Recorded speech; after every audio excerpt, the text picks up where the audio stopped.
இன்றே சப்ஸ்கிரைப் செய்து உங்கள் ஃபேவரட் ஷோகளை காணுங்கள். சத்தியமா சொல்றேன் வெற்றி, இந்த பாவத்தை செஞ்சவன் நல்லாவே இருக்க மாட்டான்.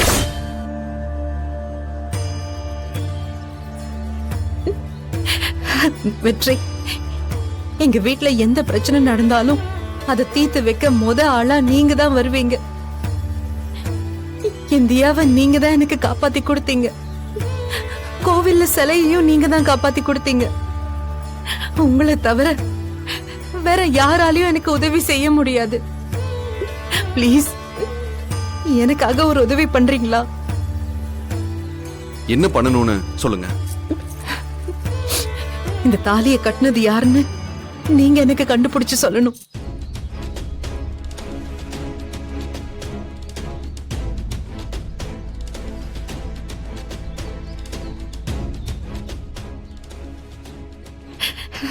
தயவு செஞ்சு கேக்குறேன் வெற்றி. Madam please. கோயிலுக்கு வந்துட்டு சாமியை மட்டும்தான் கும்பிடணும். தயவு செஞ்சு கையை கீழே போடுங்க.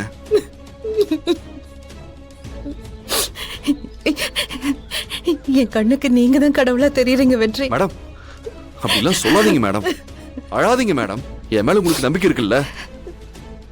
அவன் யாருன்னு நான் கண்டுபிடிக்கிறேன். நீங்க தைரியமா வீட்டுக்கு போங்க.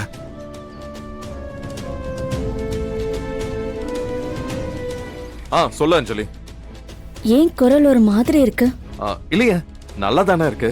ஏன் ஹஸ்பண்ட பத்தி எனக்கு தெரியாதா? சரி, கம்பெனி ஆரம்பிக்கிறதுக்கு ஒரு லேண்ட் பார்க்க போனீங்கல்ல, அது என்னாச்சு? அது வந்து ஒரு லேண்ட் பார்த்திருக்கேன். ரொம்ப பெர்ஃபெக்ட்டான பிளேஸ் தான். ஆனா லேண்ட் ஓனர் தரமாட்டேன்னு சொல்றாரு. நீங்க நேரா போய் அவர்கிட்ட கேட்டீங்களா? இல்ல, அது போன்ல தான் புரோக்கர் பேசினாரு. என்னங்க நீங்க இந்த மாதிரி விஷயத்தெல்லாம் நேர்ல போய் தான் பேசணும். நேர்ல போய் பேசுங்க, கண்டிப்பா உங்களுக்கு தருவாங்க. ஏங்க, நீங்க ஆசைப்பட்டு ஏதாவது கிடைக்காம இருந்திருக்கா? யார வேணாலும் உங்களால கன்வின்ஸ் பண்ண முடியும். ஒரே ஒரு தடவை என்ன பார்த்துட்டு எங்க வீட்டுக்கு வந்து எங்க வீட்டுல இருக்கிற எல்லாரையுமே கன்வின்ஸ் பண்ண ஆளாச்சு நீங்க. நீங்க நேர்ல போய் பாருங்க. சரி அஞ்சலி. உன் பிள்ளைங்களை கவனிச்சியா கொஞ்ச நாளா? ஏன் என்ன? இந்த ரகுவரன் இருக்கான்ல, எப்ப பாரு எதையோ தொலைச்ச மாதிரி வீடு பூரா தேடிக்கிட்டே இருக்கான்டா. இந்த சின்னவன் கேசவன் இருக்கான்ல, ஏதோ திருடினது மாதிரியே எப்ப பார்த்தாலும் திருட்டு முழிச்சுக்கிட்டு வீட்டை சுத்தி சுத்தி வரான்டா.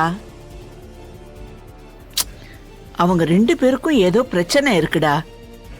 நீ என்ன ஏதுன்னு கேட்டியா? கேக்குறமா. அவ சின்னவன் இத்தனை நாளா நான் சொந்த தொழில் தான் பார்ப்பேன்னா அடம் பிடிச்சிட்டு உட்கார்ந்துருந்தான். இப்ப அவனா பார்த்து ஒரு தொழில் ஆரம்பிச்சிருக்கான். முட்டி மோதி வரட்டும். அவன் ரகு சொல்லவே தேவையில்லை. எதை நம்ம கிட்ட சொல்லியிருக்கான்? முடியலனா அவனுக்கு வருவானுங்க. டேய், அப்படியெல்லாம் விட்டுற முடியாதுடா. முட்டி மோதி அப்புறம் ஏதாவது பெரிய பிரச்சனையா கொண்டு வந்துட போறானுங்க. எதுக்கும் கொஞ்சம் என்ன ஏதுன்னு கேட்டு வைடா. கவிதா இருக்கால்ல, அவ கூட ஏதாவது கேள்வி கேட்டா அந்த முழுமுழுகள் ராணி கல்ல போட்டு முழுங்கின மாதிரி எதுவுமே பதில் சொல்ல மாட்டேங்கிறா. சரி, இப்ப அதுக்கு நான் என்ன பண்ணட்டும்? காலையில கூப்பிட்டு வச்சு என்னைய பஞ்சாயத்து பண்ணிக்கிட்டு இருக்கிய. இருக்கு ஒரு முக்கியமான போனு.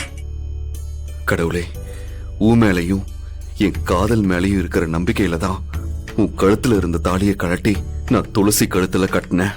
இதுக்கு பின்னாடி என்னென்ன பிரச்சனைகள் வரும், துளசி என்ன பண்ணுவாங்கன்னு நான் அன்னைக்கு யோசிக்கவே இல்லை. என் துளசி என் கையை விட்டு போயிடக்கூடாதுன்னு மட்டும்தான் நான் நினைச்சேன். கடவுளே, அந்த தாலி அவளுக்கு நிலைக்கணும்.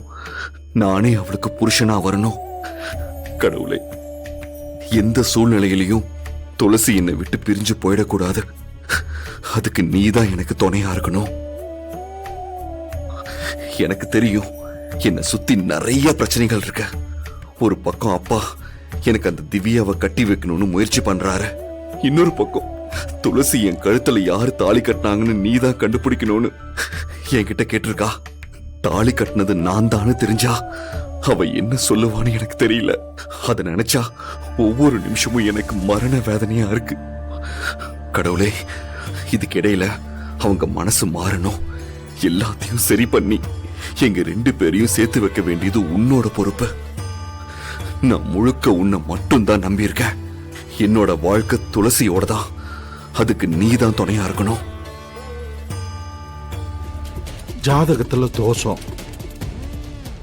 அதை மீறி நாம ஏற்பாடு பண்ண கல்யாணமும் ஆக்சிடென்ட்ல முடிஞ்சு போச்சு. அதெல்லாம் விதின்னு ஏத்துக்கிட்டு தான் ஆகணும்.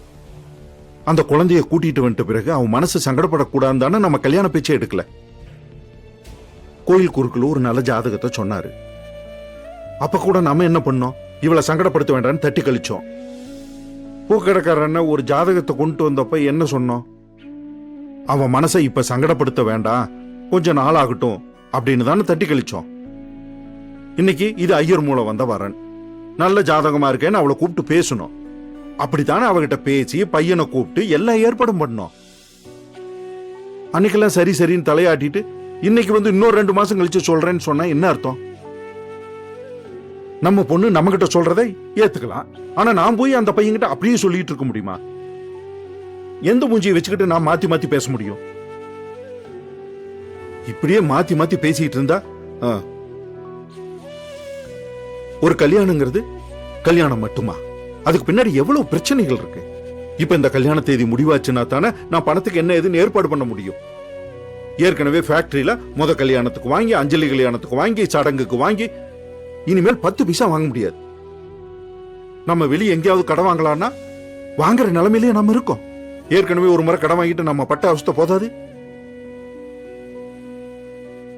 இப்ப இருக்கிற நிலைமையெல்லாம் பார்த்தா நான் வாலண்டரி ரிட்டையர்மெண்ட் கொடுத்துடலான்னு இருக்கேன். ஐயோ, அப்படியெல்லாம் சொல்லாதீங்க. அதெல்லாம் வேண்டாங்க. ஏதோ மாசம் மாசம் உங்களுக்கு வர சம்பளத்தை வச்சுதான் நம்ம குடும்ப செலவையெல்லாம் நம்ம ஓட்டிட்டு இருக்கோம். உங்களுக்கே தெரியும்ல. இல்ல லட்சுமி, இன்னும் 2 வருஷம் தானங்க. எப்படியாச்சும் பொறுத்துக்கோங்க. துளசி கல்யாணம் மட்டும் நல்லபடியா முடியட்டும்.